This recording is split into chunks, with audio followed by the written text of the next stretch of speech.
Om Swastiastu. Sahabat pencerahan dimanapun Anda berada, kembali berjumpa di channel Bali Enlightening Life. Sebagai penganut agama Hindu di Nusantara, terutama di Bali, pastinya kita tidak asing dengan aksara Bali. Namun, apakah kita benar-benar mengenal siapakah sosok Raja Resi Aji Saka yang telah memperkenalkan aksara tersebut? Dalam episode dialog batin pertama ini, bersama narasumber kita Sri Mahaprabhu Pralada Pandya, kita akan membahas tentang Raja Resi Aji Saka dan bagaimana pesan-pesan yang terkandung dalam aksara Bali. Untuk itu, jangan lupa subscribe, share sebanyak-banyaknya, dan selalu ingat untuk menyalakan bel kesadaran Anda. Selamat menyaksikan.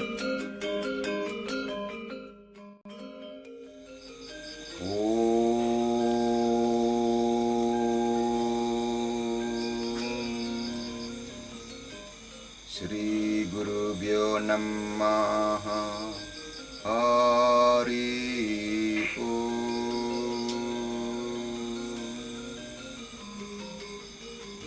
Gananam Tua Gona Potihum Hawa Mahi Kawim Kawinam Upama Srawastamam Jestarajam Brahmanam Brahmana sepatahanaha Saranatu bisida sadanam Ranu Dewi Saraswati Wajibir wajini wati Dina amratya awatu Ganesha namaha Saraswati namaha Sri Guru Byo Namaha Hari Om. Om Guru Brahma Guru Vishnu Guru Dewa Maheswara Guru Saksat Param Brahma Tasmai Sri Gurave Namaha. Om Sri Guru Charana Kamalebhyo Namaha. Om Suklam Baradaram Vishnum Sasi Warnam Catur Bujam Prasanam Madanam Dhyayet Sarva Vigno Pasantayet. Om Santa Karang Bujaga Sayanang Padmana Bang Suresang Wiswadaram Gagana Sadrisam Mega Warnam Subanggam. Om Lakshmi Kantam Kamalanayanam Yogi Birdyana Gamyam Wande Vishnu Bhavabayaharam Sarva Loke Kanatam. Om Namo Narayanaya Swaha. Om Namo Narayanaya Swaha. Om Namo Narayanaya Swaha. Om Brahma Rapanam Brahma Hawir Brahma Gnau Brahma Nahutam Brahme Vate Nagantabyam Brahma Karma Sammadina Aham Vaishwana Rubutva Praninam Dehamasritaha Prana Apana Samayukta Pacamyanam Caturvidam. Om Sahana Pawatu Sahana Bunaktu Sahaviryam Karavavahai Tejasvinapaditam Astu Makaschid Duga Bhagavit.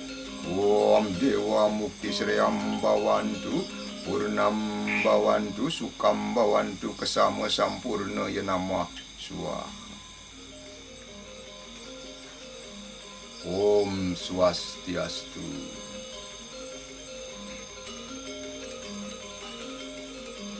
Kali ini Titi yang ingin menyampaikan mengenai dialog batin yang terjadi pada tahun 2017 menjelang Ngebak Geni.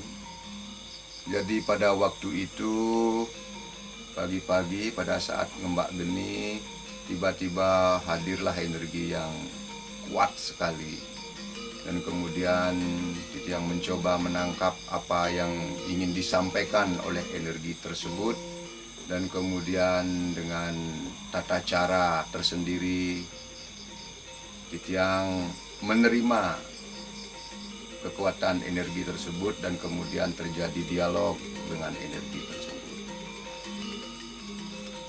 Semoga nenten kecakro bawo ring lingi hida Sang Maha Suci Raja Resi Tabe Pepulun Ida Raja Resi Aji Saka, karena energi tersebut adalah energi agung daripada Raja Resi Aji Saka. Kemudian Titiang mencoba bertanya, wahai Paduka yang mulia, ada apakah di pagi hari ini, di saat saya belum mempersiapkan diri untuk melakukan pemujaan apapun, tiba-tiba Anda yang Maha Suci hadir dalam wujud energi kepada saya. Dan pada saat itu beliau menyampaikan pesan melalui diskusi batin dengan beliau.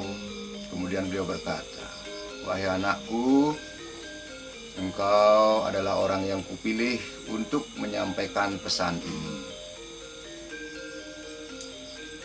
Semoga tidak salah mengingatnya. Kemudian beliau menyatakan, selama ini tidak ada orang yang bisa memahami mengenai keberadaanku. Aku hanya dianggap legenda belaka, padahal aku sudah memberikan tuntunan kepada masyarakat Nusantara ini. Jadi beliau kemudian menyampaikan juga bahwa beliau adalah yang merumuskan tahun Saka untuk kita di Nusantara. Beliau berasal dari Medangkawit, yaitu India, dan kemudian datang ke Nusantara ini di kerajaan Medangkemulan di Jawa Timur. Jadi cikal bakal dinasti Medangkemulan adalah beliau yang Maha Suci Raja Resi Aji Saka. Kemudian beliau juga menyusun aksara Jawa dan kemudian aksara Bali. Dan kemudian Titiang sebagai putra Bali, beliau berkata, wahai anakku, karena kamu ditunjuk oleh alam untuk Abhiseka Raja, maka kamu belum punya pendamping di Niskala. Aku akan siap, dari bahasa beliau, Maniro akan siap menjadi pendampingmu apabila engkau mampu memecahkan teka-teki atau pertanyaan yang kuberikan kepadamu. Jadi beliau kemudian memberikan selanjutnya petuah di dalam aksara Bali. Aku menyusunnya dengan hana cara kadata sawala magabanga jayanya. Sekarang aku perintahkan engkau untuk membalik aksara itu, memulainya dari belakang. Karena di sana kusimpan pengetahuan yang sangat tinggi, pengetahuan bagaimana mencapai kesunyataan atau kelepasan. Dan kemudian jika kamu sudah menemukannya, maka saat itu aku, atau beliau mengatakan Maniro gitu, berjanji untuk menjadi raja pendampingmu dari Niskala. Aku beri kamu waktu 1 minggu, dan kemudian setelah itu, apabila kamu menemukan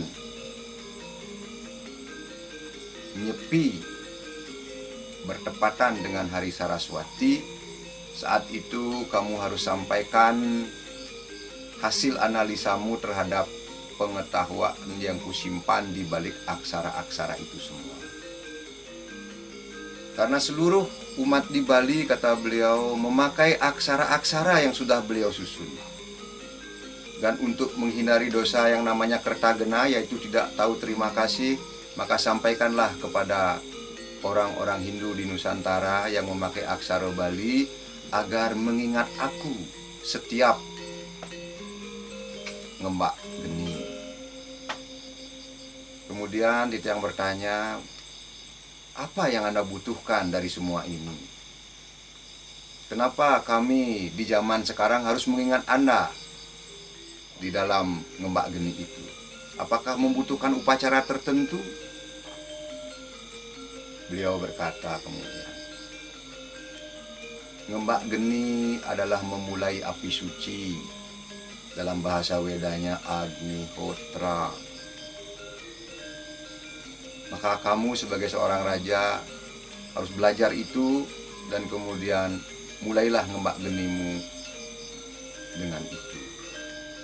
Ini kata beliau, bukan kata Titiang. Kemudian selanjutnya beliau menyampaikan, dan sejak ini sampaikanlah kepada semua orang Hindu yang ada, yang memakai aksara sebagai sumber daripada pengetahuan mereka, untuk mengucapkan hanya kata terima kasih kepada aku sebagai kawiswara atau penulis aksara. Itu jika kamu mampu memecahkan misteri yang kusimpan di balik aksara itu dalam 1 minggu. Dan kemudian energi itu lepas begitu saja. Dan mulailah tugas saya. Mulailah tugas Titiang untuk memahami, membalik aksara tersebut. Setelah memohon restu dari Ibu Saraswati, kemudian Titiang mulai membalik aksara itu. Karena membalik aksara adalah ilo-ilo, kalau tanpa restu daripada beliau Ibu Saraswati. Tetapi karena Titiang yakin dengan apa yang sudah disampaikan oleh energi itu, Titiang mulai memohon restu kepada Ibu Saraswati melalui upacara kecil, dan kemudian Titiang mulai membalik aksara itu.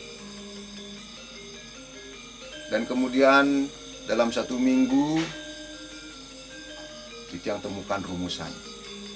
Setelah dibalik, kemudian Titiang mencoba mencari makna yang tersimpan di dalam balik aksara tersebut. Kemudian Titiang menemukan kalimat per kalimat di sana.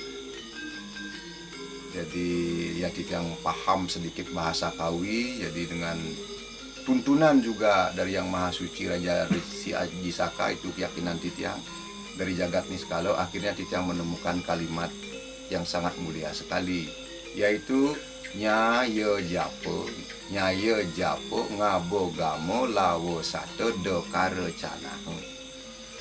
Kemudian Titiang merenung, apa sih ini artinya gitu. Titiang mohon kepada beliau, tunjukkanlah arti yang sesungguhnya dari ini.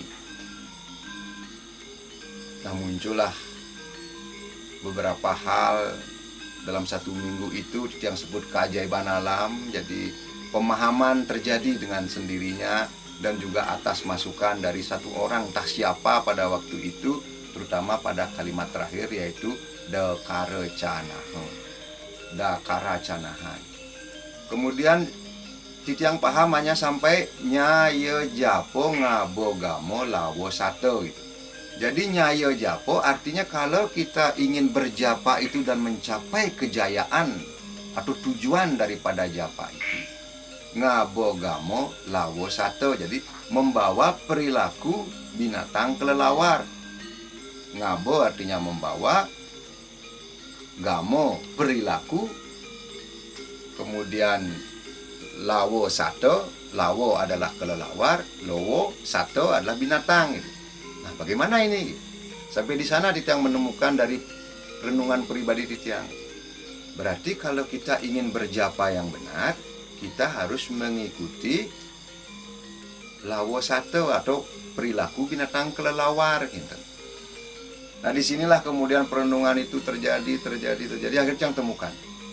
Karena Titiang juga praktisi meditasi, terutama dhyana yoga dari guru Titiang Ide Gurudev Begawan Swami Brahmananda Saraswati, dan melalui murid beliau itu Ide Maharshi Mahesh Yogi, yang kalau kita kenal hari ini adalah transcendental meditasi gitu. Karena Titiang lama menekuni meditasi tersebut, kemudian akhirnya Titiang paham bahwa berjapa itu bukan keluar, tapi berjapa itu ke dalam. Dan kemudian ngabogamo lawo sate itu adalah bagaimana binatang kelelawar di dalam kegelapan itu mencari arah terang. Jadi kalau kita pelajari secara ilmiah, binatang kelelawar itu akan memakai resonansi suaranya untuk menentukan dinding dan lain sebagainya, untuk menentukan arah menuju kepada tujuannya. Maka setiap terbang kelelawar itu pasti cuit, cuit, cuit, cuit gitu. Jadi seperti itu. Dan kemudian akhirnya kelelawar itu menemukan arah yang sesungguhnya atau tujuan yang ingin dia capai. Jadi kemudian dari pemahaman itu berjapa-japa adalah kata menuju Tuhan. Dan kemudian dengan mengikuti pola pikiran kita, mengikuti cara gerak kelelawar, yaitu mulai pikiran kita ke sana kemari, kemudian kita tetap memberikan satu acuan melalui aksara suci, maka kita akan sampai kepada tujuan. Apa tujuan kita adalah atma dalam diri kita. Nah, bagaimana tata caranya itu sudah Titiang serahkan sendiri kepada Ide Mahaprabhu Patni untuk mengajarkan mengenai japayanya ini secara khusus kepada setiap orang. Dan kemudian setelah itu, dalam waktu 1 minggu itu juga Titiang belum menemukan makna dari Dekara Canaha. Dan syukur sekali ada seorang teman, hari ini Titiang lupa entah siapa dia, memberikan dalam suatu diskusi di Facebook waktu itu, ternyata beliau tahu di Jawa ada kata Dekara Canaha. Dekara Canaha itu artinya adalah tujuan lurus menuju kepada Tuhan atau manunggaling kawula Gusti. Oh, berarti apa yang beliau sampaikan akhirnya tersimpul juga. Jadi nyaya japo ngabogamo lawo sate Dekara Canaha itu bermakna bahwa untuk mencapai kualitas kejayaan daripada japa, kemudian kita harus mengikuti perilaku binatang kelelawar seperti keterangan Titiang tadi, yang tujuannya adalah lurus menuju kepada Sangkan Paraning Daumadi atau Ide Samyang Widi atau Atma di dalam diri. Jadi misteri ribuan tahun yang lalu itu kemudian saat itu Titiang merasa sudah terpecahkan. Titiang masih ragu sebagai orang biasa menyampaikan ini. Tetapi kemudian atas restu Tuhan, atas restu leluhur Titiang, Tabe Pekulun, Ide Sang Mahapandya Empu Bumi Sakti, atau dikenal mungkin oleh keturunan kami sebagai Ratu Bagus Pande begitu. Titiang dituntut untuk mengikuti apa yang beliau lakukan. Melalui kesadaran batin Titiang, seolah Titiang harus mengikuti apa yang sudah beliau lakukan, yaitu Kunda Agni. Jadi terpaksa, jujur saja Titiang sampun orang yang paling sulit menghafal gitu. Jadi Titiang harus menghafalkan banyak sloka untuk melakukan Kunda Agni itu gitu. Terutama karena leluhur kami memberikan kekuatan yang disebut dengan Panco Prana gitu. Prana, Apana, Samano, Udano, Biano. Jadi itu merupakan gegelaran daripada soroh kami, yaitu soroh Pande gitu. Dan kemudian rasanya tuntutan itu muncul dalam diri Titiang, dan kemudian Titiang dengan agak memaksakan diri kemudian mempelajari Kunda Agni itu, yang hari ini dirumuskan dalam wujud Agnihotra. Karena salah satu yang leluhur kami lakukan dengan teratur di masa lampau pada zaman dalam Ide Semaro Kepakisan adalah melakukan Kunda Agni. Dan juga Tabe Pekulun, semoga Tan Kecakra Bawa, mertua leluhur kami juga, yaitu Ide Dang Yang Astapaka, juga adalah orang yang sangat ahli dalam Kunda Agni. Nah, inilah kemudian Titiang dituntut untuk mempelajari. Titiang rasa pasti ini ada tujuan yang mulia. Dan saat itu jujur saja saya belum menerima Agnihotra sebagai tradisi yang sesungguhnya. Tetapi karena ada tuntutan hati kemudian Titiang mempelajari. Dan atas tuntunan energi leluhur akhirnya dalam 1 bulan ternyata Titiang yang tidak bisa menghafal sloka-sloka untuk pemujaan Dewa Agni tersebut. Nah, dan sangat luar biasanya sekali karena Titiang tidak rungu dengan keadaan. Ternyata Nyepi kalau tidak salah 1 tahun setelah itu 2018 ternyata bertepatan dengan Hari Raya Saraswati. Dan pada saat itulah kemudian Titiang melakukan di Peseraman Kayu Manis, karena Titiang punya Purohito yang linggihan Titiang, beliau adalah Pandito Agni. Titiang mohon kepada beliau untuk melakukan Agni Hotra atau Kundo Agni pada saat itu. Dan syukurlah beliau Ido Pandito Agni Buhloko Palo sebagai Purohito Titiang, pendamping Titiang ring Peseraman, selalu siap untuk melakukan yadnya. Dan saat itulah Titiang mulai nyobiahan ring Semeton. Semoga kita tidak terkena cakro bawo atau rajo pinulah, karena kita lupa dengan sumber daripada sumber kita sendiri. Kita hanya setiap tahun merayakan Hari Raya Nyepi, tapi kita lupa siapa yang merumuskan. Dan kemudian kita memakai aksara Bali. Kalau kita sekarang karena aksara Bali yang lebih banyak kita pergunakan di kehinduan kita, baik itu modere, aksara yang lain, kita juga lupa hanya untuk mengucapkan terima kasih kepada beliau yang telah menyusun aksara tersebut. Jadi istilah di tingkat hukum alam, kita melakukan tindakan-tindakan ilegal. Dan karena begitulah, syukur sekali Titiang yang kecil ini dipercaya oleh beliau untuk menemukan kembali rumusan yang ada di dalam susunan aksara tersebut yang sangat penuh dengan kemuliaan. Nah, karena itu untuk mengingat, maka Titiang ingin mendokumentasikan hal ini walaupun tidak langsung pada saat itu.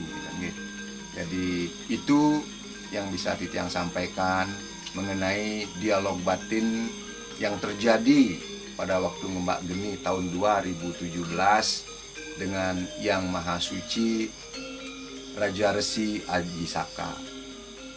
Dan syukurlah sampai hari ini Titiang semakin meningkat pengetahuannya atas tuntunan beliau dari alam niskala, sehingga hari ini Titiang juga bisa diberikan keleluasaan menyusun 1 Gayatri Mantram untuk beliau, yaitu Om Raja Resi Widmahi Aji Saka Yadimahi Tanoh Kawiswara Prachodayat. Dan kemudian setelah Titiang mendalami Kundo Agni, kemudian Titiang juga diberikan petunjuk 1 Gayatri Mantram untuk leluhur kami, yaitu untuk leluhur Ratu Bagus Pande. Kalau dulu semasa beliau hidup tabe pukulun mogitan ke Cakro Bawo, yaitu bernama Empu Pandio Bumi Sakti, yang merupakan seorang Brahmana di Peseraman Kayu Manis di Keling, Jawa. Nah itu, kemudian beliau memberikan Titiang juga anugerah 1 mantra, yaitu Om Maha Pandyaya Widmahi Bujangga Kayu Manis Yadimahi Tanoh Ratu Pande Prachodayat. Nih, itu yang bisa Titiang sampaikan di dalam kali ini. Semoga menjadi perenungan kita semua bahwa hari ini kita benar-benar sudah lupa dengan keberadaan beliau yang maha agung, yang mendirikan kerajaan-kerajaan Hindu di Jawa, yaitu Yang Maha Suci Raja Resi Aji Saka. Inggih.